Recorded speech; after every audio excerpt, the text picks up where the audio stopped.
These are 5 ways that self-doubt is quietly killing your relationships. Number 1, you hesitate to say what you really want. When you doubt yourself, you often feel like your voice is not worth being heard. In the context of a relationship, this means that you will keep your wants close to yourself instead of communicating it with your partner. And the result of this is that your wants will go unheard because you do not speak them out loud.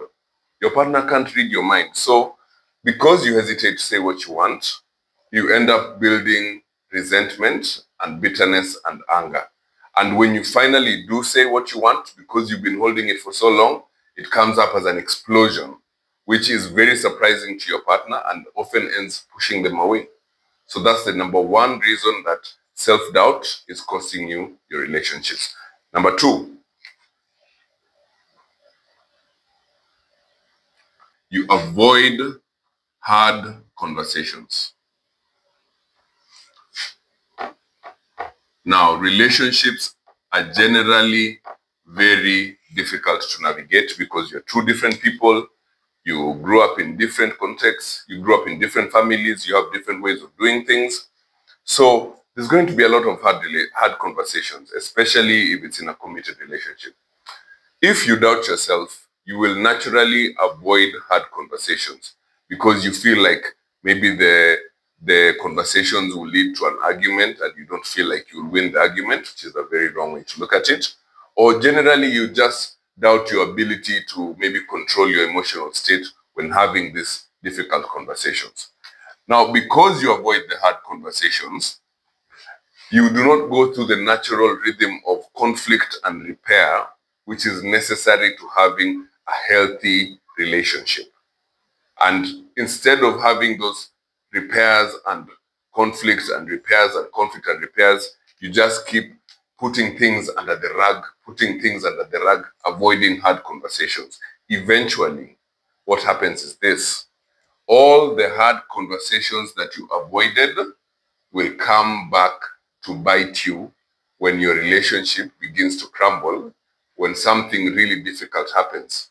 For example, if someone dies and you need to be there for them and for your partner, then because you've avoided building that real foundation of trust from going through these difficult moments, small moments together, you can't handle when the big things come. The third thing that self-doubt robs you of when you're in a relationship, that kills your relationship, is it causes you to self-sabotage. This is a classic symptom of self-doubt. Because you doubt yourself, your subconscious mind is always working, and it's always working to either confirm your identity. It's always working to confirm your identity. So if you believe that you do not deserve to be in the relationship that you're in, you believe that you do not deserve to be with your partner, your mind, your subconscious mind, will find a way to make that identity a reality because it cannot operate beyond the identity that it has. So you'll find yourself creating problems that don't exist. You'll find yourself accusing your partner of things that didn't happen. You'll find yourself pulling away when everything seems to be calm because you mistake the calmness for maybe boringness.